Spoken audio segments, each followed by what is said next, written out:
Hello world, Randy Savage 50 here, back with another banger.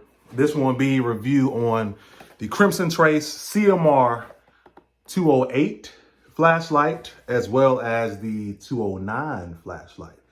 Here are the boxes. Here's the 208. And here is the 209.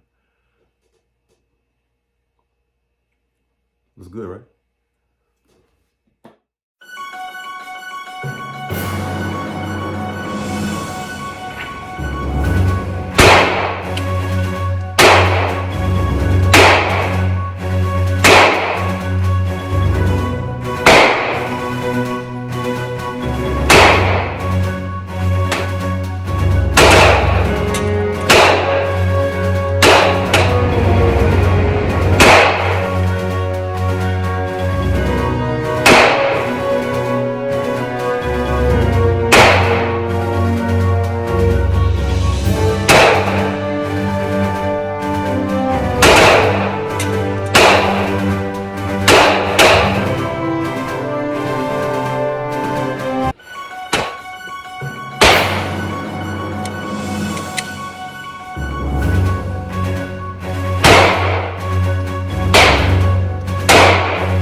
So I was initially going to make it into two separate videos, but I said, why not kill two birds with one stone, just put it together.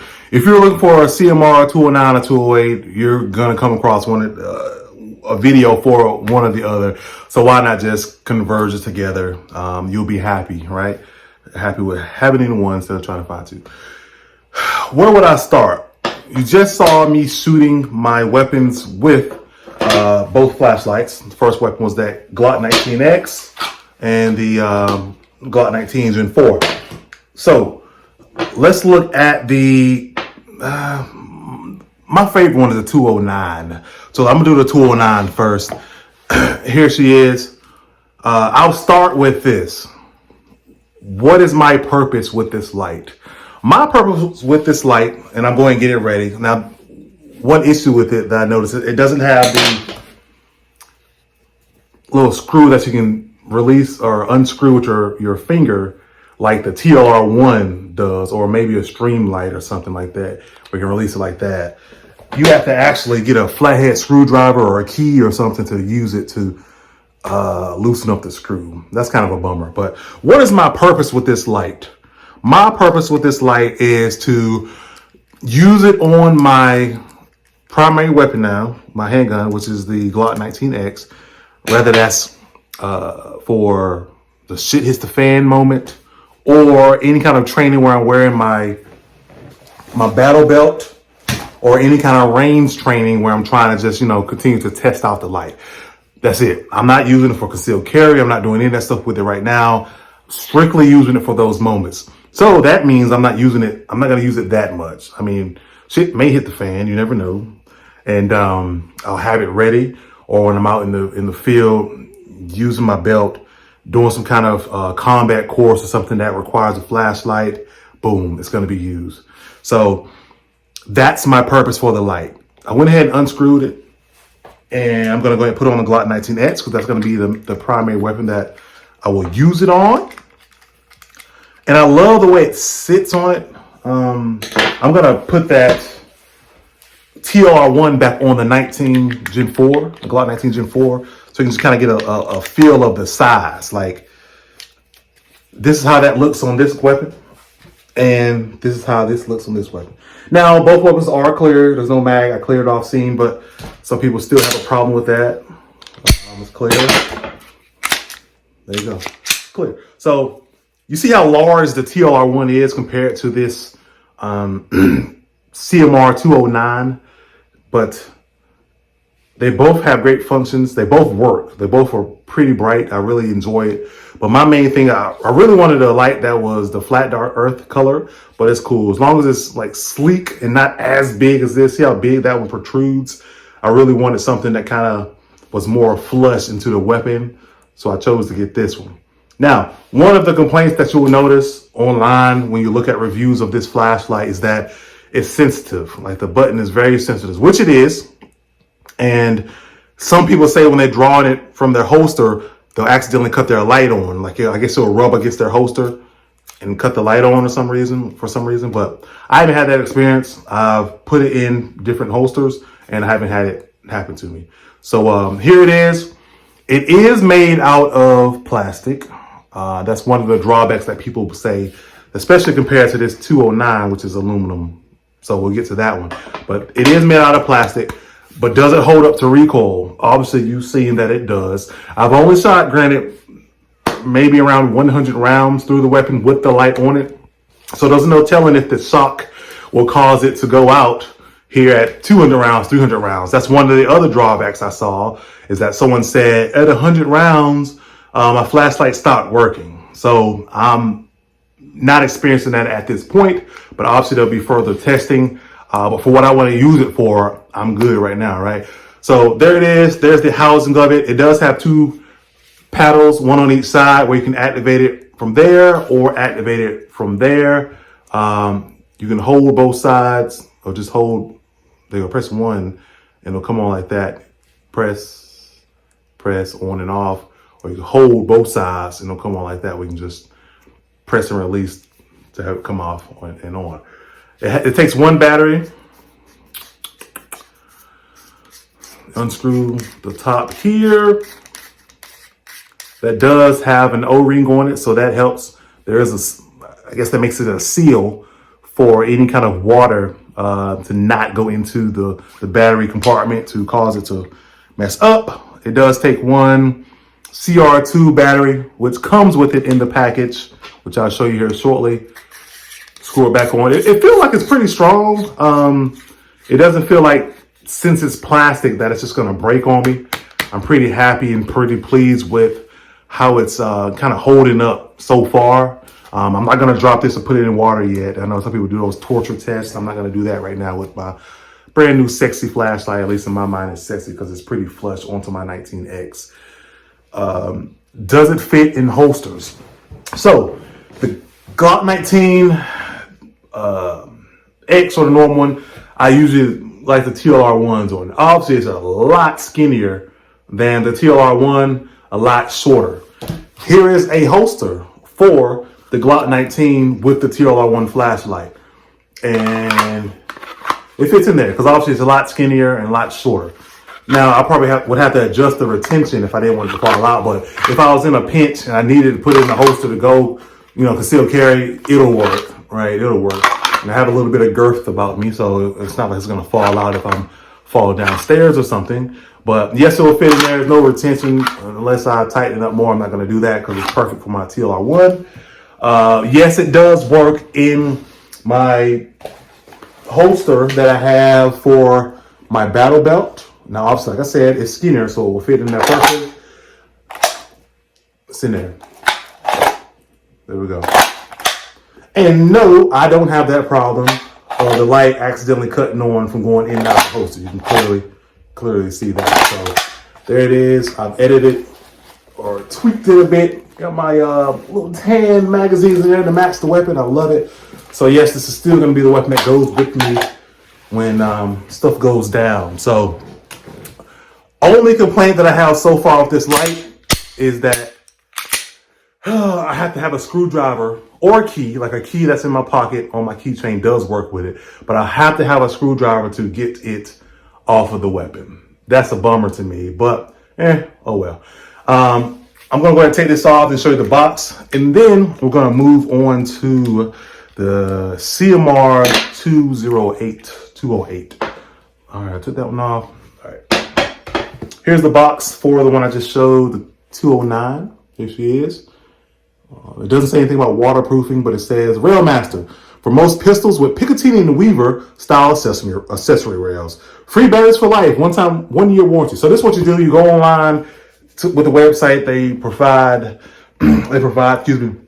and you kind of register your product, and they'll send you batteries. I believe with the other Crimson Trace item I have, I think I got a battery in the mail, but it's supposed to be a warranty where they'll obviously send you the new product when something happens. You noticed that from my previous video with the red dot.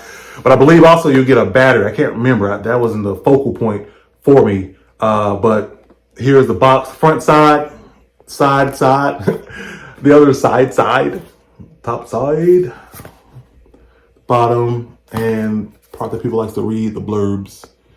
Take a look at that. And the main point will be those bullet points there. Key features: compact pistol light, rail mount, 200 lumen light, 1.5 hour runtime, and a constant on momentary activation. So to elevate your confidence in moments that matter. There's the box for the 209. 208, let's put it beside them so you can see the differences. I don't know which one came out first or after, but the difference is 209, 208. With the 209 with our Jets Red, 200 lumens. The 208, the one I'm going to show here soon, 420 lumens. Beautiful, right? Same kind of tactical light. Has modes: high, low, strobe, momentary on. 420 lumens. It says waterproof and impact resistant up to 1 meter, and instant activation, ambidextrous on and off, just like the other one. Battery life, if you have it on high, an hour and 5 minutes. If you have it on low, an hour and 50 minutes. So it looks like they've tweaked it from the other one. Fits most M1913/Picatinny and Weaver style accessory rails on pistols, rifles, and shotguns. It's their tactical light CMR-208. So let's take a look at that one. Here this one is. Clearly it feels a lot more, it's a lot heavier than this one. Granted, this casing is plastic. This one is metal or aluminum. So that's how it looks. It has this little red ring on there. It has the same battery as the 209. Same or similar O-ring type of seal. Not an O-ring. There's a seal on there as well, it seems like, where the threads are, so water won't get into the battery housing. It takes a CR-123A battery, excuse me. You drop that in there, which it comes with. Screw the light on, and it has those same paddles, but these have ridges. I guess a little bit of texturing to help you with activating the light, similar to the other one. There you go. I'm holding it on both sides to go to the different modes. Strobe, high, low. Let me go back to strobe again. So there you go. Now, obviously, when you get into that mode and you press it one time as if you are activating it, when you have it on your weapon, it's going to stay in the mode you left it on. So I don't want it on strobe, so I'm going to hold it on both sides and get it to the mode that I want it on, off, on. I'm using the other side, on, off. Nice housing, but the same issue where I need a screwdriver to take it on and off of my weapon. And this one is a little bit larger. I'll go ahead and put on the same weapon so we have some consistency here. You also notice where the mount is, it's a little bit different than the CMR-209. Now you also be careful with this part. This part, you will lose it. You need to put your finger in there because it will drop, and I almost lost it in my room earlier. So you'll see this is similar to like a TLR1. Let me take the TLR1 off just to show you some comparison. This is a problem that I don't like about this with this 209. So here is the the 208. Here's a 209, the one that I previously showed, and here's a TLR1. So you see that the mount is similar, right? Now let's look at the 208, the aluminum housing one. You'll see that it looks a little bit different. See right here, you can adjust it for different sizes of weapons, right? But the problem with that is when you adjust it, or the way they have it set up, is it gives you that extra little piece of meat here, which is gonna make the light not sit as flush on your rail on your gun, right? So look at this one. It doesn't have that. That's why I was seated so perfectly on that 19X. This one has that piece, and it's gonna drop it down that small point, which is gonna be annoying to some, maybe not to others, but to me it's pretty annoying. I don't really like how it looks. What will the purpose be for me having this gun, this 208, this light, this 208? I don't know, maybe home defense. If I'm trying to put a different weapon inside my home, not inside of a holster, can I or should I use this light? Probably so, because it works. I'm going to continue to do testing on it. I'm trying to screw it on right now while I'm talking. I'm going to do some more testing on it, but the way it looks, I'm a big person with aesthetics. Come on. And the way it looks is just too annoying to me. And I'll show you here in a second if I can screw this light on the weapon without failing. There it is. How's that look? To you, to some people, it may look fine, but to me, see how it's a little bit lower right here? It's not as flush. And you see this gap right here, as well as this gap and this little bit of space that's created due to the mount portion that I showed you that's different from the 209. I personally hate how that looks. Now, it works well, and I don't know why it's doing that now. Hold on. There you go.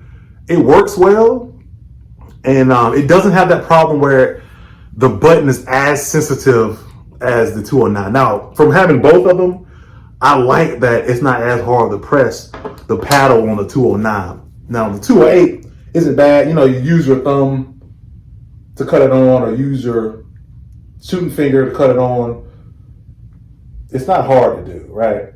It's cool. And I like that it's more stiff and has the ridges, but this one has the ridges too. Oh, I'm so sorry. Didn't pay attention to that. But I like the ease of just not really focusing on pressing the button too hard. You know what I'm saying? So, yeah, a little bit easier on that one. This is this 420 lumens. Here's the 420, here's a 200. I don't know if you can tell the difference from this, but it's light outside, it's not gonna do much. But there it is. 420 lumen, CMR-208, heavier than the 209. Told you my purpose on it. It's been holding up so far, about 100 rounds. It hasn't died on me yet. So I think it's a win so far, but like I always do, I continue to test out products. I'll probably revisit it in the future. My main point was to show you all how it looked on weapons. Will it fit in a holster for a TLR1? Now, I don't have any other holsters that fit any other type of flashlights, like the big one, the Surefires or things like that, O-lights. So that's why I'm speaking on the TLR1, because that's what I run on my other weapons. It's tight inside this TLR1. You can barely get it out, so no, it won't fit in this TLR1 holster for my concealed carry. So will it fit in the holster for my battle belt? Nope. Sits too low, it's a little bit too thick. So that's no. If you are wondering, will it fit in the holster? Now you know. So this is a quick review on my CMR-208 and 209 flashlights. Hope you enjoyed them. Hope you've made your mind up now and which one you want to buy. Doesn't really come in much, just a little baggy. And that's kind of it. Baggy for that one. A little this and some different types of little mount parts for the light. And that's it. So I hope you enjoyed it. Hope this has helped you in your decision making. If I had to choose one, which one would I choose? My answer would be CMR-209, hands down. I don't care about it being aluminum, the other one being aluminum, the other one being made or a little heavier, the other one having 220 more lumens. This one's gonna do what I need it to do until it doesn't, until I drop the gun and it stops working, or I shoot 100 more rounds and it stops working. But as of right now, aesthetically and the way it feels, hands down, I'm taking this one all day long. But I am blessed to have both of them. I got them for deals online. I think one of about 50, one for about 60, I think. So pretty good. If I don't like them, I just don't use them. It's not like I spent $300 on them, so it's not bothering me at all. But here's my quick review on the Crimson Trace flashlights. Hope you enjoy them. Be smart, be safe. See y'all on the next one.